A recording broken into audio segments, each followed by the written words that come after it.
today we are going to talk about the two stories written by Chen Ying-Zhen. And as we have noted in the introductory course, Chen Ying-Zhen is a very important nativist realist writer in Taiwan, especially after the 1970s and 1980s. Okay, so I think he deserves our attention, special attention. Okay.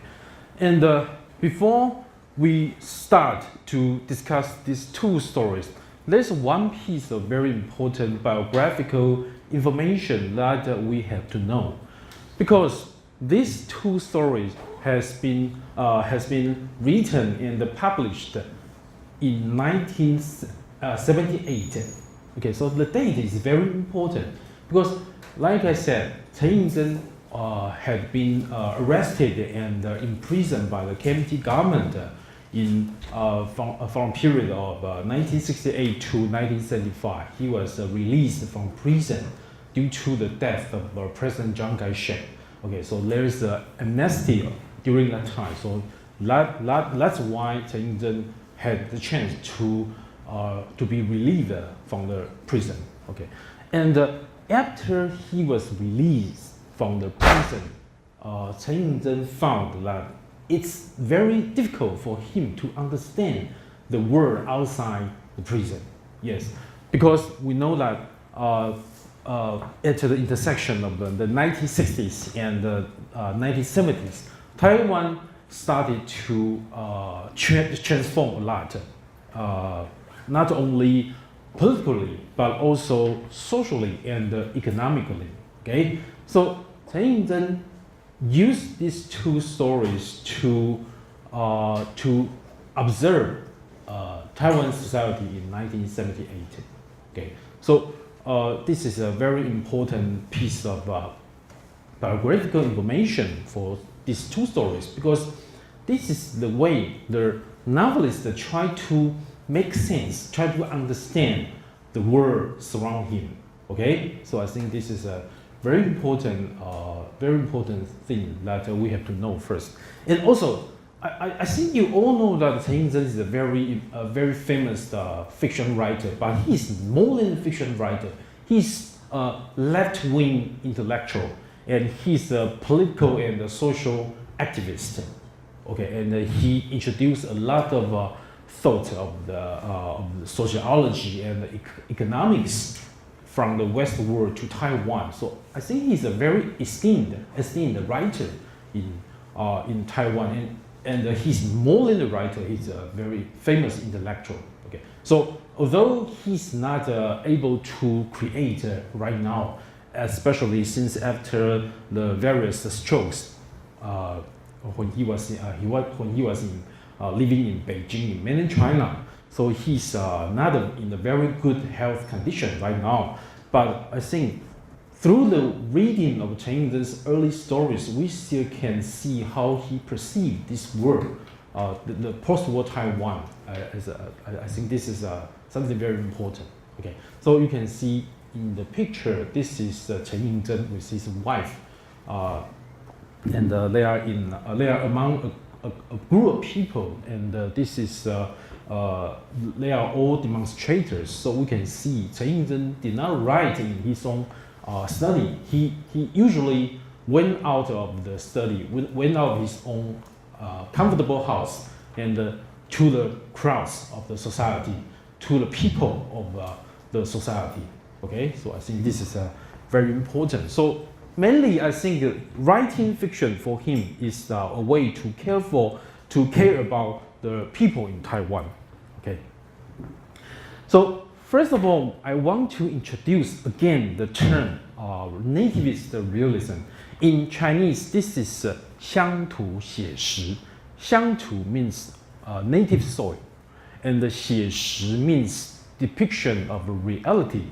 Okay, and like I said, realism is not only about objectively depicting the social reality or the political reality.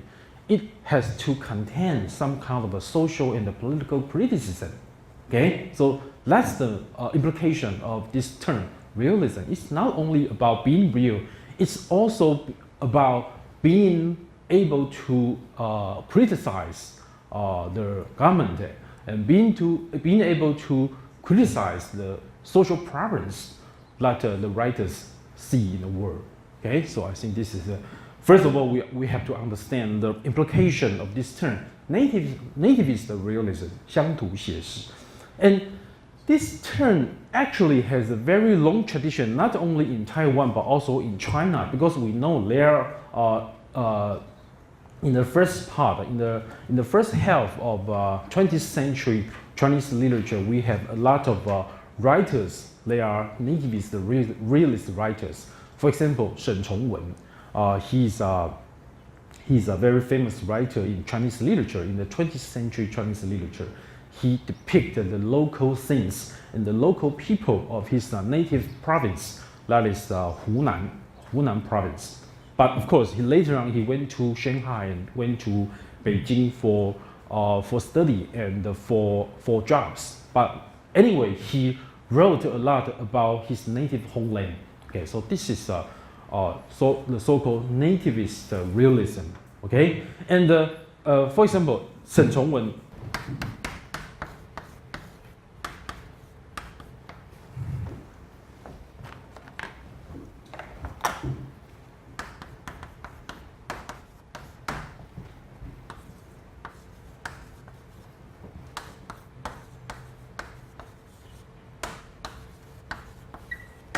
Yeah, this is his name, Shen Chongwen. He's a very, because rumor has it, once he's one of the most promising Nobel Prize winner of China. But anyway, it did not go to the Nobel Prize did not go to Shen Chongwen. But he's one of the most esteemed writer after Lu Xun, because we know that Lu Xun is very famous, but Shen Chongwen is also very famous. Okay. So we know that 乡土 literally means native soil. 乡 means hometown. 土 means soil. Okay, and realism is not only a reflection of reality, but also a criticism of the problems in reality. So this is not only the reality in the urban world. It's also included the reality in the country, because we know that the influence of the urban world usually extends to the country. Okay, so we know that is a very powerful influence, because all kinds of influence can oppress those people living in the countryside. Okay, so we are going to see some of the examples reflected in Taiwan's nativist realism. But anyway, this is not only about the reality of the urban world, but also about the reality of the country, okay, in the countryside. Okay, so in this kind of, in the works created by the writers of nativist realism, we see the nativists, the people from the countryside, usually tend to be exploited by oppressors like government officials, businessmen, and the city people. So we can see the story we read today, the two stories we read today are the examples par excellence, right? Because we see all the main characters, for example, Lin Rongping, and for example, Zhang Yihong, and Huang Jingxiong. They are all people from the countryside in Taiwan. And after they graduated from university, they went to Taipei for work. But in the process of this kind of a change, they changed themselves, but they changed due to the social oppressions, right? Okay, so they are originally they are people from countryside, but they were oppressed by the people living in the world, in the urban world. Okay, so in this kind of a story, we tend to see a very vivid contrast between good and evil. For example, you can see that according to the tone of Chen Ying-Chen, you can see that who is evil in the stories. For example, we can say that Mr. Morgenstern is a very evil person, a very evil character in the story, and we can say that Bertland Yang is a very evil character in this story. We also notice another very strong contrast is the naive vs the sophisticated. Okay, so we know that usually the people from the countryside they tend to be more naive than the people living in the city, and the people living in the city, they are usually very sophisticated in many aspects. Okay, so another very contextual knowledge is important, because this kind of nativist realism in Taiwan propose a local nationalism to replace the westernized elitist individualism of the 60s. This kind of elitist individualism means the modernism of Bai Xianyong and Wang Wenxing during the 1960s. Okay, we know that modernism in Taiwan has been borrowed from the West, not only from America, but also from many Western countries in the world. For example, from Britain, from Germany, and from France. Many countries in the Western world. Okay, and this kind of Western elitist individualism tend to pay less attention and tend to show less concern for the people living in Taiwan, and I mean the people from the lower end of the society. And for example, many of the writers, many of the protagonists in Bai Xianyong's writings, they are from mainland China, or they are scholars, or they are overseas Chinese living in the United States. Okay, and for example, Wang Wenxing, he wrote a lot about the intellectuals in Taiwan. Okay, so they show, I think, comparatively, or compare with the writers of nativist realism, they show less concern for the people on the lower end of the society.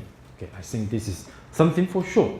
But this kind of nativist realism in Taiwan, the writers in this camp, this literary camp, they try to emphasize, they try to show their sympathies for this kind of person in Taiwan. They want to know more about the miserable life of the Taiwanese people in the lower end of the society.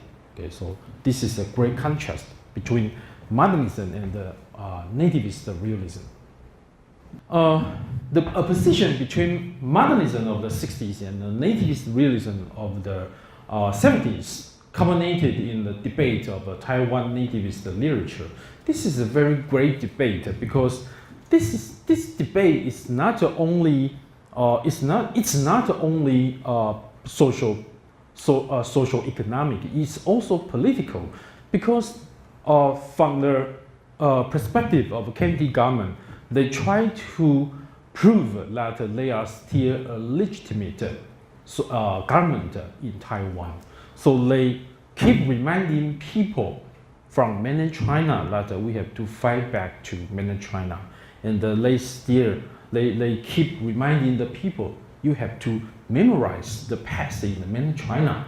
So they did not encourage the government did not encourage the writing about Taiwanese people at that time, right?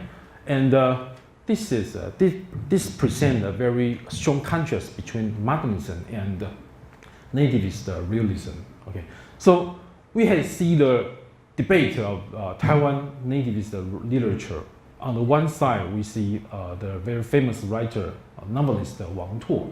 He's from Keelung, and Chen Ying-Zhen. And on the other side of this debate is Peng Ge and Zhu Xinning. Peng Ge is a very famous anti-communist writer of the 1950s, and Zhu Xinning, he's the father of the writers of the stories we are going to read in the last week, Zhu Tianxin and Zhu Tianwen. They are the daughters of Zhu Xinning, and he's also considered to be one of the most famous anti-communist writer in Taiwan. And also we see the poet. He's a professor in many universities, and he's also a very famous poet, Yu Guangzhong. He's also on the side of the other side of this debate. Okay, so after this debate, because we know that all of these writers of nativist realism, they are not only they are not only socially active. They are also politically active. They try to promote the concept of democracy, and they try to promote the concept of Taiwan's independence from mainland China. They try to build Taiwan itself as a country. So this is against the ideology of the Kennedy government. So at the end of this debate, we see the breakout of the Formosa incident, and the two writers in this camp were involved. One is Wang Tuo, and the other is Yang-Chen. Yang-Chen is also one of his works will be read by us. That is Crossing the River. Okay, he wrote about the things happened in Kaohsiung. Okay, so Wang Tuo and Yang-Chen, they were arrested and indicted in 1979 for the involvement with Formosa incident. You can try to Google or try to see what this incident is about in Wikipedia or other resources online. But anyway, after this incident, many of the political activists in Taiwan, they were arrested. I think several dozens of people were indicted, and many of the leading figures were indicted with more than 10 years in prison. Okay, so I think this is something very serious, something very important in the history of Taiwan. But I think the main point about this incident is that this kind of large-scale arrest did not silence the camp of the nativist realism. It just encouraged more and more people to sympathize with those political activists who emphasize in the political independence of Taiwan. Okay, so I think we can see that this is the origin of Taiwan's democratization. Okay, so I think this is something very important. But anyway, Chen Ying-Zhen is not a part of this. It's about some of the members of the nativist realism, but not about Chen Ying-Zhen. I think he even has a critical attitude toward this incident, because Chen Ying-Zhen is a pro-unification. Okay, so this is Huang Chunming, the writer we are going to read. 2 weeks later, we are going to read his Young Widow. And we know Huang Chunming is a writer from the countryside of Yilan. Okay, so we know that most of the nativist realist writers, novelists in Taiwan, they are not from Taipei. I think this is something very important. They are from the rural parts of Taiwan. For example, Huang Chunming from Yilan, and we see another one is Wang Zhenhe. He's from Hualien. He's from the east side of Taiwan. And Wang Zhenhe is also a very interesting figure, because his works is a combination of Western modernism and nativist realism. Actually, he was educated in NTU in the Department of Foreign Languages and Literatures, and he used a lot of the literary techniques of the modernism, and he used a lot of place of language to present the works with the themes of nativist realism. Okay, so he cared a lot about those people living in the countryside, or those people who originally living in countryside. Later on, they moved to Taipei, and they were oppressed by the people living in Taipei. Okay, so Wang Zhenhe is from Hualien, but he's more than a nativist realist. And we also see Yang-Chen. Yang-Chen was from Kaohsiung. He's from Kaohsiung. Okay, and this is Wang Tuo. He's from Keelung. So he writes a lot about the miserable lives of the fishermen in Keelung. Okay, and something that we have to understand is the difference between urban literature or urban fiction and the city in the literature. Because we know that not only urban fiction writers write about the urban world, right? We know that there's a lot of other types of writers who write about the element of the urban world in their works. So in this, we can see the two directions of migration in literary works. The first one is from country to the city, and the second one is from the city to the country. And these two migrations were depicted by nativist realism. Like I said, people in the countryside went to city. Maybe they tried to find a better way to make a living. Maybe they try to see what is the difference between the city and the country. So they went to city and to live in the city. But usually they were oppressed and they were discriminated by the people living in the city.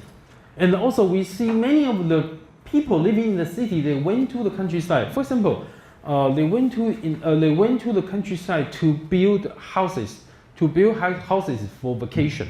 They went to the countryside to build swimming pools for them to entertain themselves.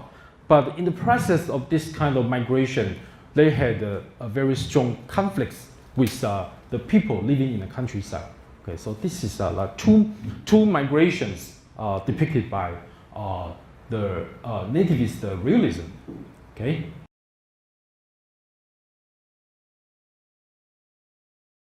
So we see two kinds of, one is nativist realism, the other is urban fiction. And there are several representative works written by the writers of nativist realism. The first one is The Taste of Apples, written by Huang Chunming.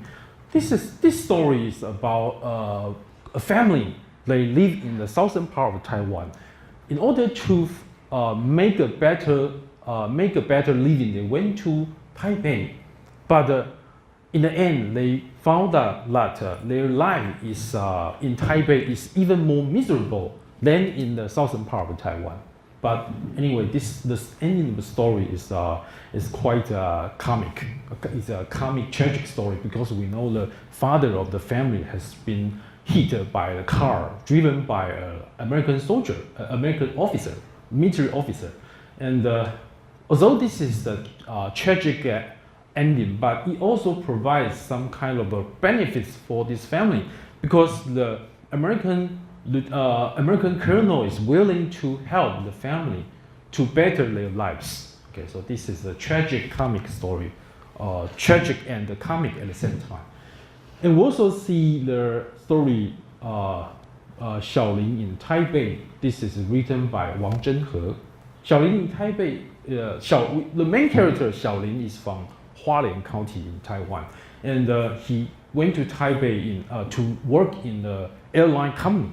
And from the eyes of Xiaolin, we see the people, how the workers in this airline company get along with the foreigners, because we know that at that time, many of the foreign countries, they set up companies in Taiwan.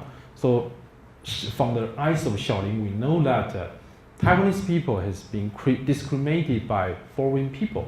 And the people from the countryside, or the people from the lower end of the society, they were discriminated from the white-collar workers in this airline company. Okay, so this is a social problem for Wang Zhenhe to present in this story.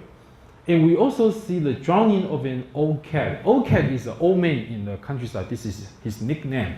But in this story, we see a group of city people. They try to build a swimming pool in the countryside. But this old man, whose nickname is Old Cat, he tried to fight back. He tried to stop this kind of thing happening in his hometown. Okay, so in the end, he was drowned in the swimming pool. So this is a very tragic story. Okay, and we also see the two stories written by Chen Yingzhen, Night Flight and One Day in the Life of a White-Collar Worker. And we are going to discuss these two stories today. But another type of stories, we can say this is the urban literature or urban fiction. In these two stories, for example, a guided tour of an apartment complex written by Zhang Dachun. Zhang Dachun is the author of Wild Child. We're going to read his Wild Child in this semester. But this guided tour of an apartment complex is another famous work written by Zhang Dachun. And a history of condo sales, this is a work written by Huang Fan. We're going to read the works written by Huang Fan, that is Rainy Night and Tongpu Street. In these two stories, we did not see the people from the countryside. We see the people living in the city. And these two writers, they present the social problems or political problems in the city itself. It did not involve with the lives of the country people. Okay, so we can see their concerns are different, are very different, right? Okay, so this is two types of different literature about the city. One is the city literature, and the other is urban fiction.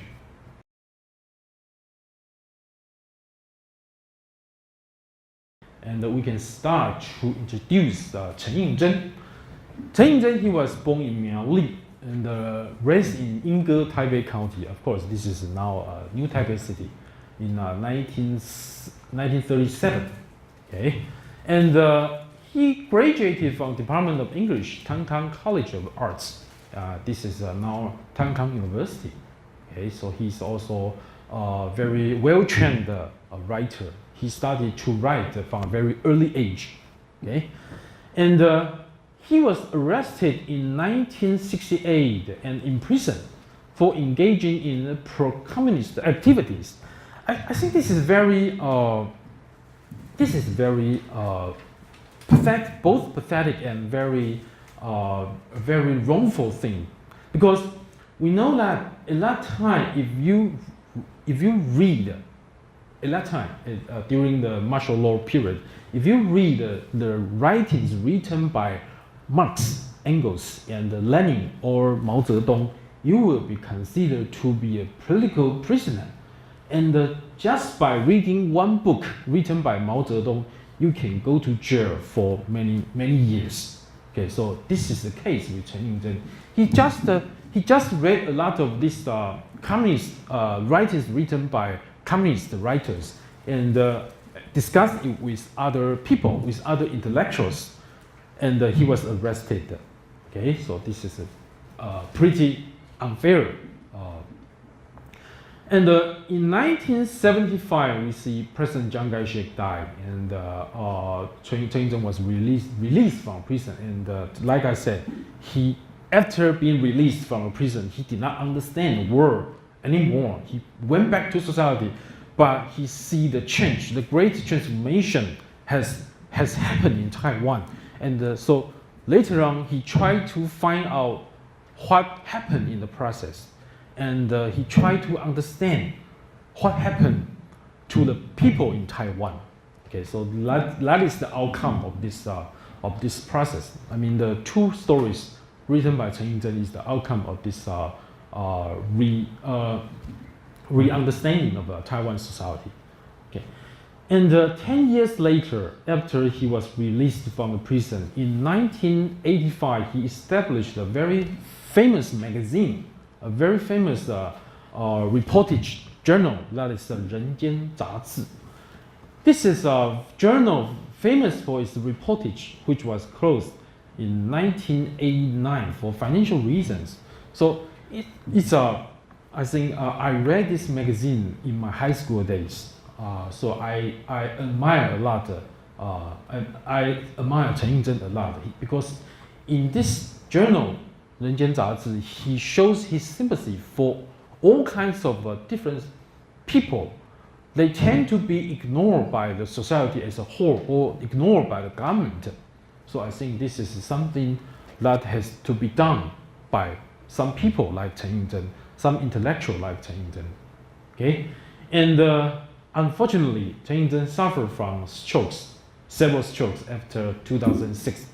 He's now living in Beijing with his wife. And like I said, he's because we know most of the writers in the camp of Taiwan's nativist realism, they are pro-independence. They try to emphasize the independence of Taiwan from mainland China. But Chen Ying-chen is a very distinct example. He's a very distinct exception from this type of pro-independence writers. He's pro-unification. He openly announced that Taiwan should be reunited with mainland China, and that is the reason why he went to mainland China to live maybe after the 1990s. Okay, so he was living in mainland China with his wife right now. This is the two covers of 人间杂志 or 人间 magazine. The cover from the left side is a very famous figure of the governor of Yilan named Chen Dingnan. He's one of the earliest governors who has the power to beat the candidates of KMT government. So he became one of the first government, non-KMT governor. Okay, and the story from the right is a tragic story because we know there at that time, I think it's in the 1980s, there is an aboriginal boy named Tang Ying-shen. He was in Taipei for work, but he was discriminated and oppressed very cruelly by his boss. He worked in the laundry shop, and finally, after drinking liquors, he killed the family of his all the families of his boss, and later on he was executed. So this we can see that his remains is held by his brother or his relative in this on this cover. Okay, so this is the way Chen Ying-chen show his social concerns. He write a lot about this kind of stories. Okay, this is Chen Ying-chen with his journalist, and we can see that how young Chen Ying-chen was, and his of course his journalists are even younger than him.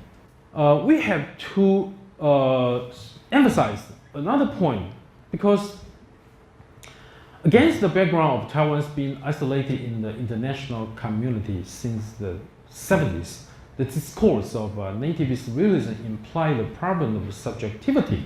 Okay, so it inevitably led to the literary and cultural movement of localization. So this kind of concept of nativist realism became politically supported by KMT government.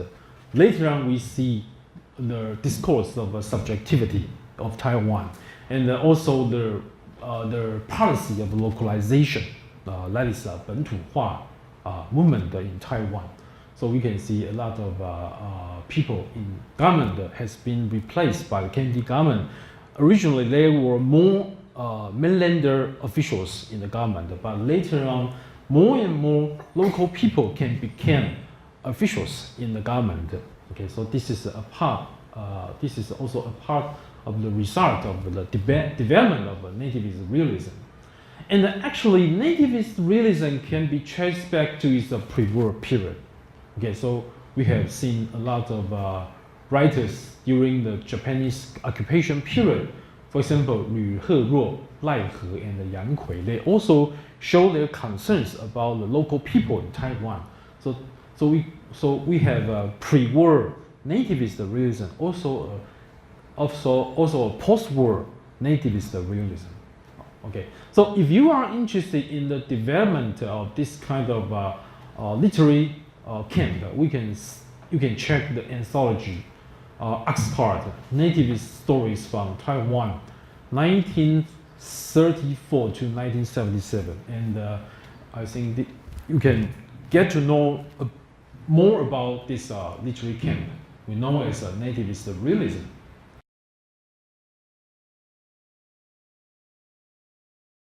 So if you are interested in Chen Ying-chen, there are several other places you can get to know him. For example, there's a story collection, Exiles at Home, short stories by Chen Ying-chen. This book is translated by Lucian Miller. He's an American translator and scholar. And we also see essay written by Lucian Miller, that is A Break in the Chain, the short stories of Chen Ying-chen. As far as I can remember, this essay tried to interpret Chen Ying-chen's stories from the perspective of existentialism. Okay, and the other essay is written by Jeffrey Kingley. Jeffrey Kingley is a very famous scholar, sinologist of the St. John's University in New York. He wrote about Chen Ying-chen. That is the essay. The title of the essay is From Oppression to Dependency, 2 stages in the fiction of Chen Ying-chen. I think the title should be explained in more detail. From oppression to dependency. What is oppression? Oppression is the first stage, the theme of the first stage in Chen Ying-chen's writing. He writes about all these people from the lower end of society oppressed by the government, by the rich people. But from the second, after he was released from the prison, he started to understand Taiwan society from a broader perspective. That is from a perspective of Taiwan's relationship with other countries. For example, Taiwan's relationship with Japan, Taiwan's relationship with other Western countries, for example, maybe with the United States. And this essay is written from the perspective of the theory of dependency. Because according to the theory of sociology, theory of dependency, there's 3 types of countries. The first type of countries is the first world, and the second type of country is the second world, and the third type is the country is the third world. And the first world means the Western countries, and the second world means the countries ruled by communist parties. For example, the Soviet Union or the Eastern European countries before 1990s. Okay, and the third type of countries, a lot of the countries, for example, the countries in Africa, the countries in South America, the countries in Asia, that are the underdeveloped countries at that time. And Taiwan belongs to the third type of country. And according to this dependency theory, the development of Taiwan's socio-economic structure depended on the development of the first world. So Taiwan started to receive the U.S. aid from 1950s. So Taiwan was building a closer and closer relationship with the United States. So Taiwan became dependent on the United States in this way. So in the second stage of Chen Ying-chen's writing, according to Jeffrey Kingley, that is the main concern for Chen Ying-chen to write all his stories. That is the dependent relationship between the United States and Taiwan, and how this kind of relationship affected the life of Taiwanese people, especially the people from the countryside. They went to Taipei to work, and they were influenced by this kind of force. Okay, so this, if you are interested, you can check this essays, 2 essays in 1 story collection. And in this story collection, we can see one very well-written introduction, a very short introduction from the back cover of this story collection, Exiles at Home. I think during in this passage, especially in this passage, we can say that it reflected all the things written, all the things in the works of Chen Ying-chen. So let me read this a little bit. Chen who spent 7 years in prison on political subversion charges, is known for his often brutal honesty about rural poverty, that is the poor people in the countryside, and the bland hypocrisies of the middle class. So we can say that maybe you can observe the hypocrisies of the characters like JP, and ironically he is from the countryside, but after came to the city for many years, he became the middle class in the city. And we also see the hypocrisy of Berlin Yang in One Day in the Life of a White-Collar Worker.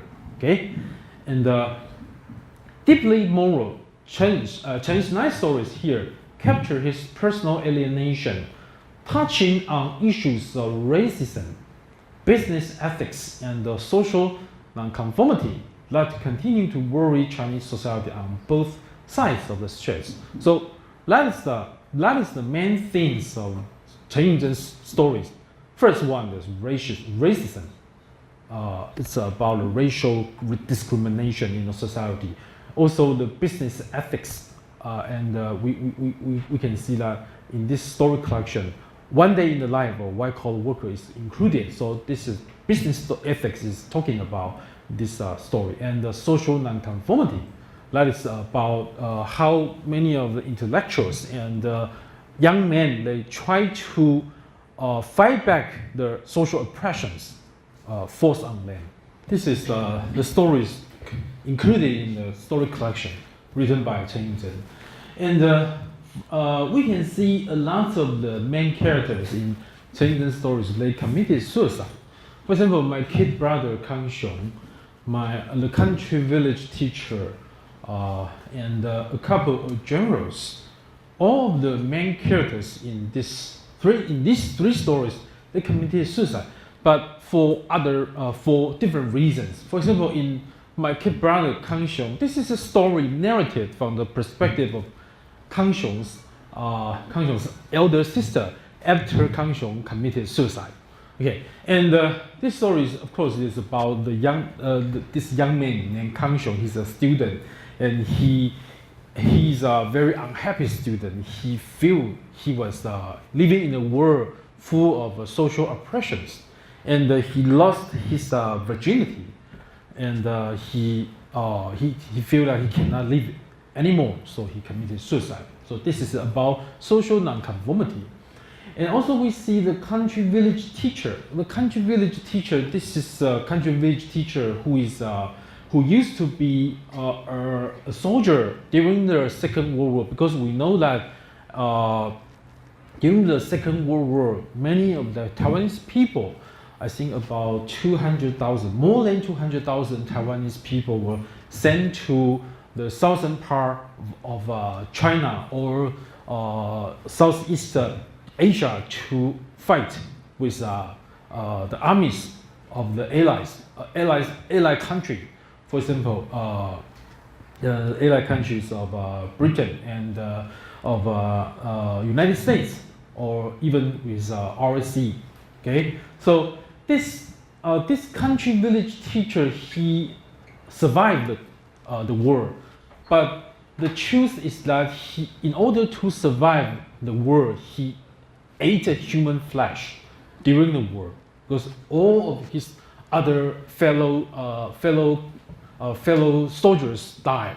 Only he survived. That is, and the only reason why he could survive is that he ate human flesh. And at the end of the story, he confessed after being drunk. He confessed to other people that he ate human flesh. So his social reputation is ruined, and he cannot live with his conscience. So he chose to commit suicide.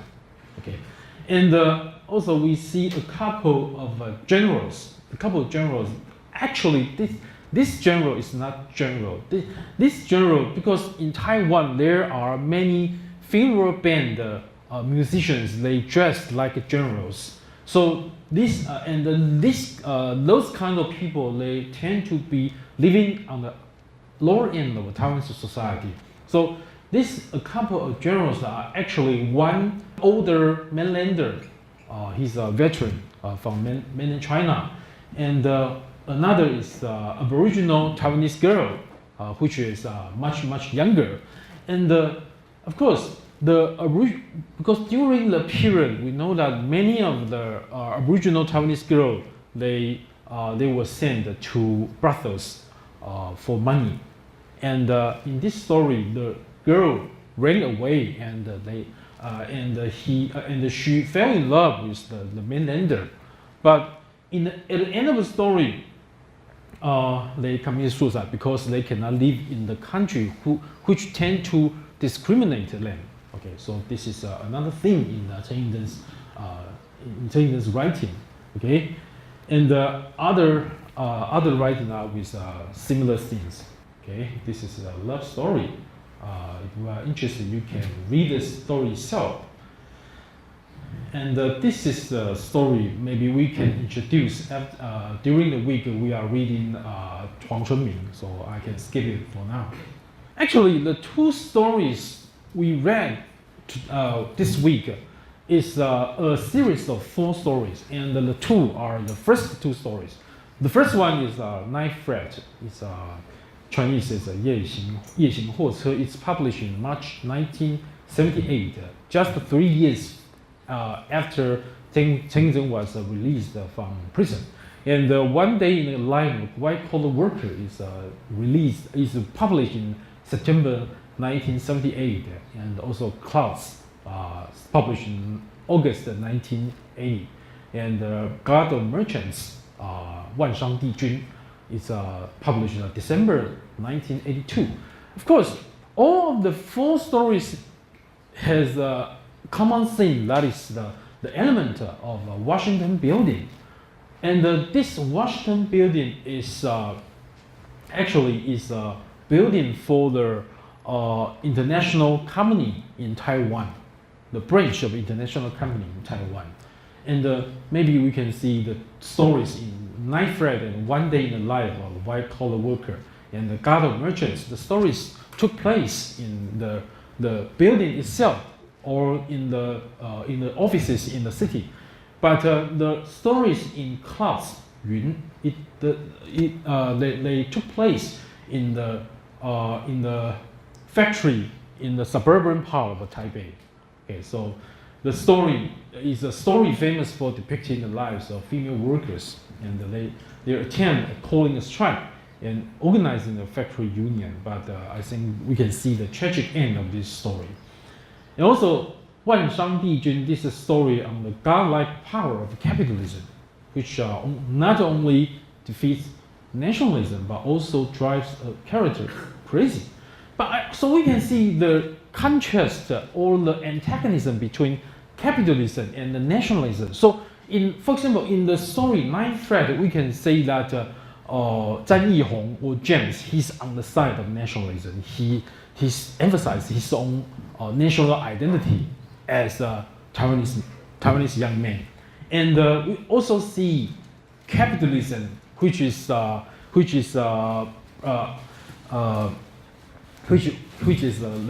character of Mr. Morgenthau, or JP, who is afraid of saying his own true words to Mr. Morgenthau. Okay, so this is actually Ninth Fret and One Day in the Life of a White-Collar Worker and the God of Merchant. Their things are pretty much similar. Okay.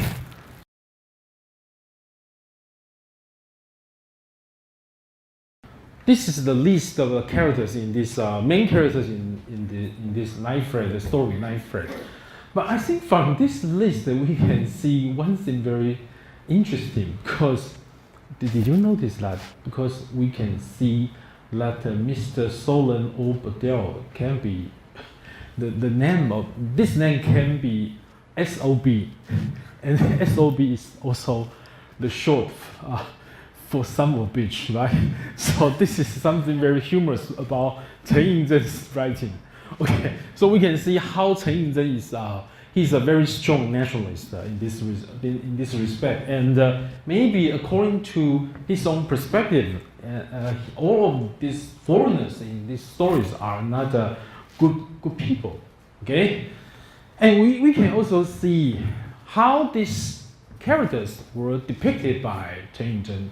For example, Mr. Morgenthau is a native of Maryland and had habits of teasing female co-workers, telling dirty jokes, and good at loudmouth cursing. And the story develops due to Mr. Morgenthau's sexual harassment of Liu Xiaoling, right? Okay, so this is what I'm talking about. In nativist realist writings, many of the bad guys in the story, they remain bad guy from beginning to end.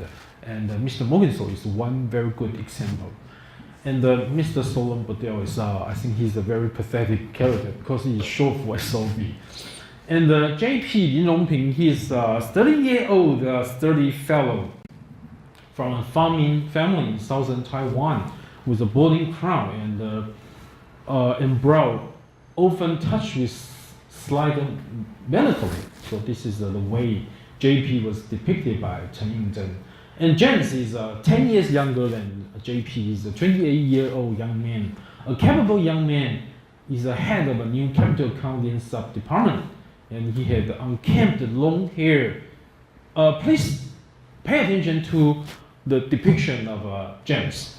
He had unkempt long hair and broad shoulders. Of course, long hair signifies that he's a very wild, intellectual young man. Maybe this is one of the features of the intellectuals during the 1960s, and maybe we can think about during some period, Chen Ying-chen himself also had long hair, and he had broad shoulders, not like JP. Broad shoulder means that this is a symbol or representation of a masculine features.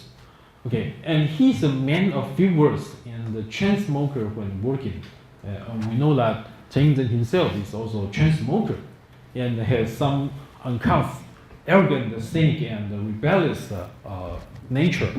Okay, so this is the three main characters, and they are all male characters. We see JP, Lin Rongping, and James is presented in a strong contrast from Linda's perspective. He said that in the past, you means JP, you said that society, your children, your relatives, but one thing you never mentioned, your new position in the company. So maybe this is the way Linda tried to say that he's for JP, the position in the company is much more important than herself, right? And we also see the dialogue between Linda and James. And Linda called him James, and James said that I'm not any James. Okay, I'm Zhang Yihong. Okay, this is a feature of his nationalism. He's quite a nationalist character in this story. And in the end of the story, James used Taiwanese when speaking to JP. Let's not quarrel in front of the barbarians. Barbarians, of course, mean the foreigners. I don't know about you. As for me, I can't take this kind of rotten life anymore. So he's a much more straightforward character than JP is. So we can see the great contrast between these characters. Okay, and we also can see the reason why at the end of the story, Linda chose James rather than JP. As Hong Hongwen and Xiao Caiyi and Kathy in their group report, they had mentioned the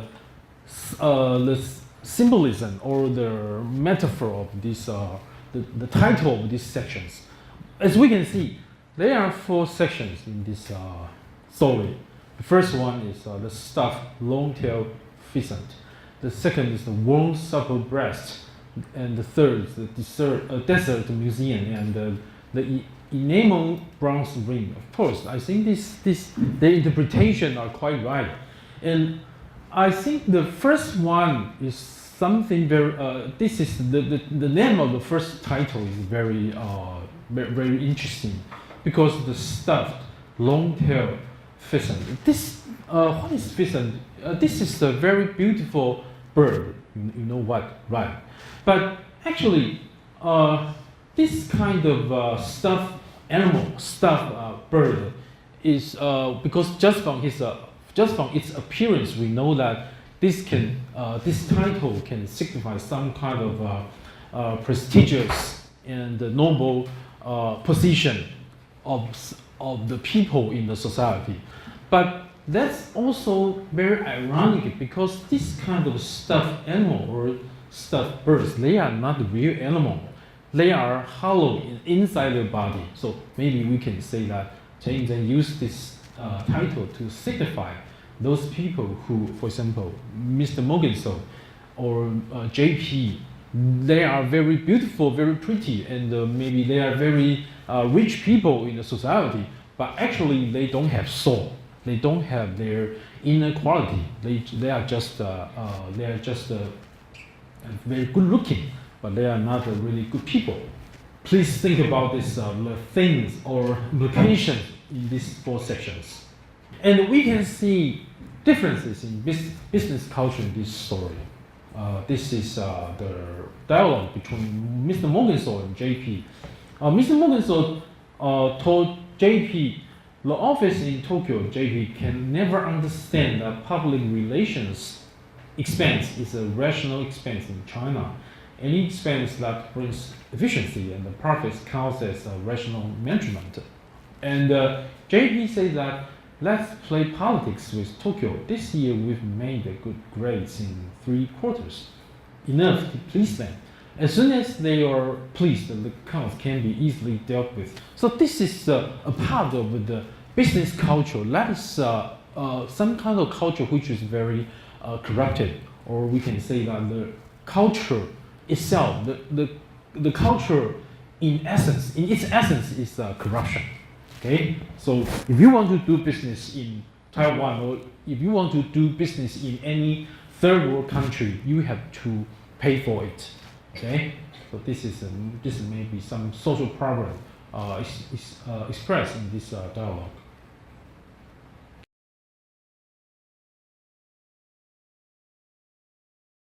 Actually, the character structure. We know that what is structure? Structure is the relationship among all these elements in the story.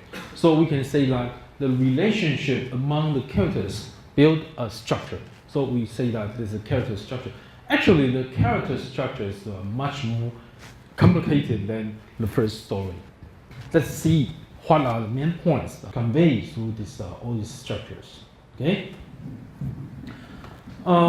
First of all, I want you to notice this story is Chen Ying-Chen used this story to notice the people during the 1970s, that the American influence in Taiwan. For example, we can see all these places: Bank of Florida, Harvey's Western Restaurant, and the Washington Building. They are all the symbols of American influence in Taiwan. And also, we can see all these cigarettes smoked by President Young, Kent, Dunhill, Moore. I think this is more solid. These are the American brands of cigarettes. And also, we can see this character, Edward K. Zhao. He's the nephew of the president of this company, and he will be introduced to Taiwan from American company. So this is the reason why Olive chose to quit for a moment. Okay, so we can see the background of this Edward K. Zhao. He's an experience and resume. He's a graduate of Campbell College with a master's degree in business administration, and he's a head accountant of the New York branch of Morrison. And he worked in Morrison's Asia Pacific headquarters in Manila. So we can see this character is not only a character; he's more than a character. He's the personification of the American influence in Taiwan.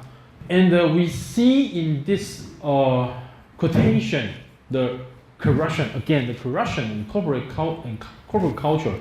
So I said when I introduced the first story, and I will say it again, maybe from Chen Ying-Chen's perspective, corruption is an essential part of corporate culture. Okay, so for example, in this quotation we see the general wrong needed Berlin Yang was patently obvious to Olive. Many a time BY of course is Berlin Yang, had handed Olive a thick stack of receipts from general. BY didn't need to say a thing. Right away, Olive would meticulously record these bills as proper company expenditures.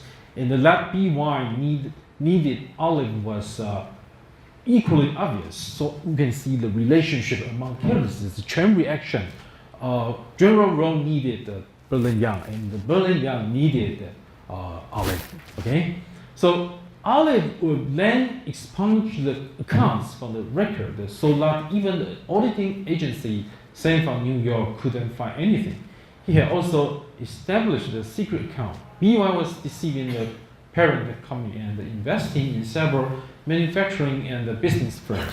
Okay, so we can see that how corrupted this character Berlin Yang is. And we also can see the process of corruption. Because we know that in the beginning, Olive is a young man with an ambitious project to make a documentary film, which is focused on the theme of the bicycle, right? Because we know that there is a classical Italian film, that is the name of the film, is the bicycle thief, right? It is mentioned in this short story. So after he graduated from school, from university, he still had the idea of making a documentary film. But later on, he got married, and in the process, he transferred from one company to another. Later on, he found a job in this international corporate, and he lost his idea of making a documentary film totally. Okay, so during those years, he had been a dreamer. This is the starting point of Olive's life. A star of ambitious hope had kept beckoning him as he glittered above the horizon. He had experienced boundless passion as well. Before long, he became a lowly slave to that fickle door of the assistant manager's office, that narrow, lacquered teak wood door which had closed, then opened, and now had shut him out at last. He had been a minor actor in an ugly, rotten drama directed by Berlin Yang, a man consumed by lust. So from the last sentence, we can see that making a documentary film is not only a habit or an idea of Olive. It's also a part of the symbolism of this whole story, because we know that not only in this passage, we know Chen Ying-Chen used this symbol of making a film to describe the situation of Olive, his life, the life of his Olive. So at this time, he became a minor actor in his life. Okay, and we see more implications of filmmaking. For example, this one, life is like scenes in a movie. From this quotation, this vacated office had been within his reach, and then suddenly had vanished over the horizon like some fleeting scene from a movie. So this is a metaphor. This is the metaphorical relationship between making a film and the story itself. Okay, so the idea of Olive is not just an idea; it's also a metaphor of in this story. And another passage we see, working is real and unbearable, and the filmmaking is ideal and impossible. For example, in this passage, yesterday, right after he had sworn in his rage that he would quit, he realized that in fact he had long since fallen into a great formless net of daily drudgery in which every white-collar worker was caught. So from this passage, we know that this is toward the end of the story. But from this passage, we can anticipate, as readers, we can anticipate the ending of the story, because the fate of Olive as a white-collar worker is not inevitable. It's inevitable. He's not able to avoid his fate of going back to the company. Okay, so he's like caught into the net, like other white-collar workers. In these two quotations, usually it was during those lonely rides when he was poor and hopelessly longed for a camera of his own that he got the idea of using the bicycle as a theme for a documentary. But now his creativity waned, and he could only associate the bicycle with his pathetic white-collar worker life. So the habit of making a film also simplified the past and the present of Olive.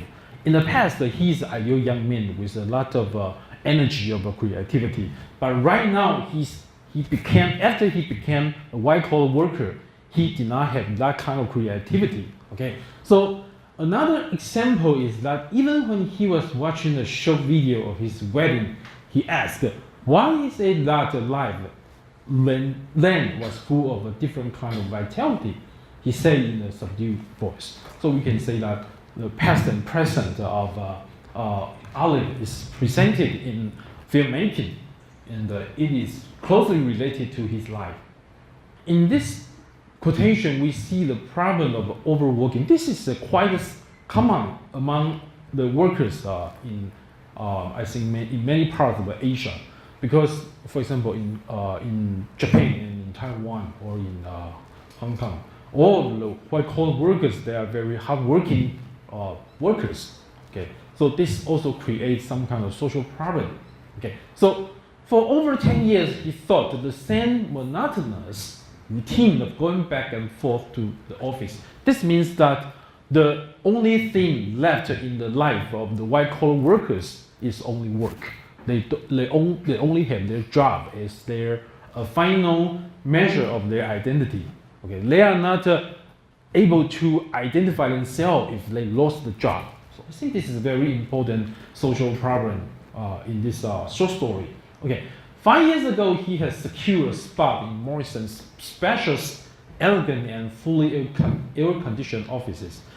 Let me remind you that this description of the office here, we can go back. If we go back to Crystal Boys, we can find the same description in Little J's company, that is the pharmaceutical, Seizhou pharmaceutical company on Songjiang Road, right? We can see their offices are very clean and very organized and full of the comfort of air conditioning, right? So then we found the same depiction in this passage.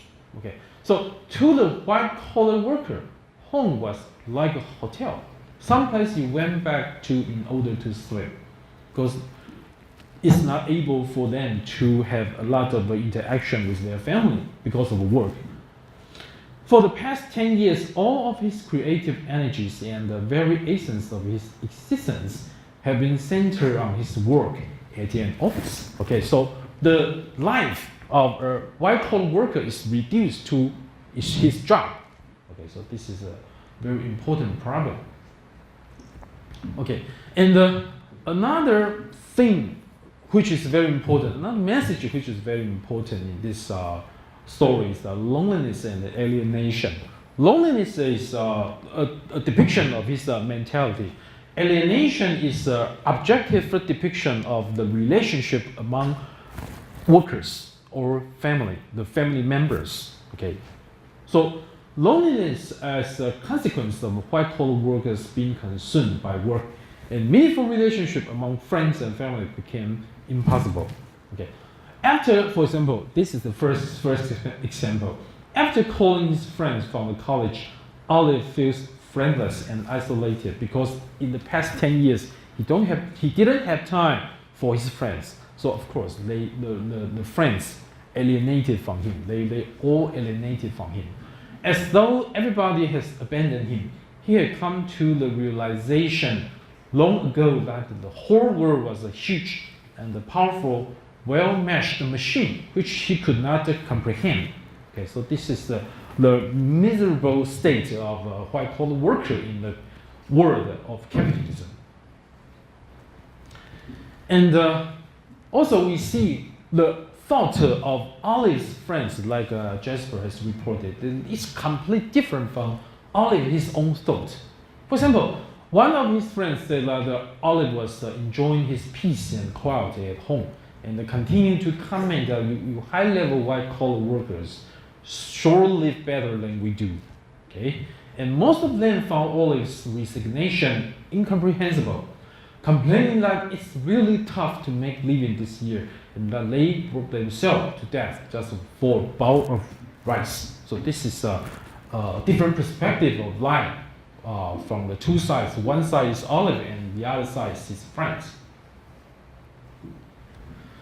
And we also see something very ironic, because the reason why Olive worked so hard is that after he thought, according to himself, from his own perspective, he thought that after achieving a higher position in the company, he can have more free time to do his project of making a documentary film.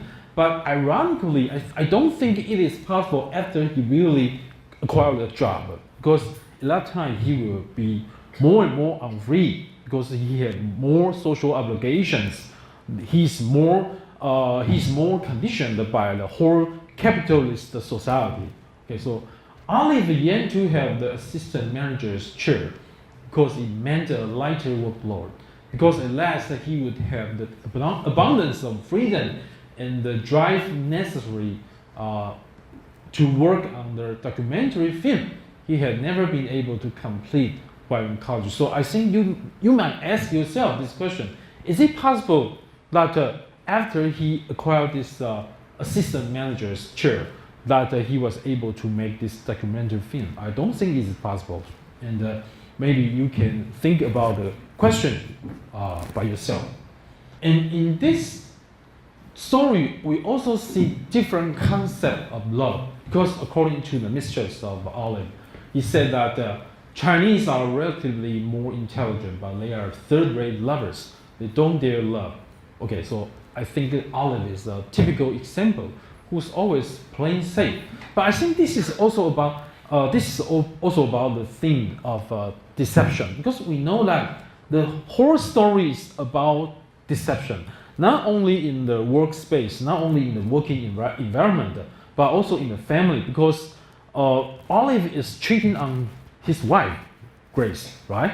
So I think not only in his work life, but also in his family life, I think Olive is a cheater like Berlin Yang. Okay, and another example of love story is this is the general manager of he's a homosexual foreigner. The general manager of Taiwan Morrison, Mr. McNeil, had it all in his life, but he threw away his career, wife, and children and drifted to Africa with his doleful Kenneth, so young and pale. However, the love between Kenneth and Mr. McNeil ended up with their drifting to Africa and then the suicide of McNeil. So this is two different periods, the contrast of two different kinds of concept of love. Okay, so this is I think the important messages in this story, and more important messages are like, for example, like this. We said the conflict between real life and ideal. Like I said, real life is the life of white collars job, and the ideal is the dream of making a documentary film. So we can say that this conflict going through the whole story. And we also see the corrupted working environment of white collar workers. This maybe I think we can say that this is due to the system of the capitalist society. But we can also see this is a part of humanity. Okay, not only in this working environment of white-collar workers, but also this kind of corruption exists in all kinds of places in the world. Okay, and we also see deceitful life, not only in the working environment, but also in family life or in the society. Okay, so I think this quote from the story can be seen as the perspective provided by Chen Ying-Chen in the story. White-collar work, hardly anybody realizes what a huge hoax it is. How many talented, ambitious men have been destroyed by a ridiculous feeling of security? So maybe this is what Chen Ying-Chen asked the readers to think about. Because if you want life, if you want only security in life, you will be, maybe your life will be like the life of a white collar. You will end in a life which is in lack of creativity and any kind of meaning. Okay, so this is maybe for readers like us, we can think about it, and maybe sometimes we can take a chance in our life, not like the thinking and the doings of the white-collar workers. Okay, so let's call it a day. And the next time, next week we don't have class, so next time we read the novella written by Huang Chunming. Okay, thank you.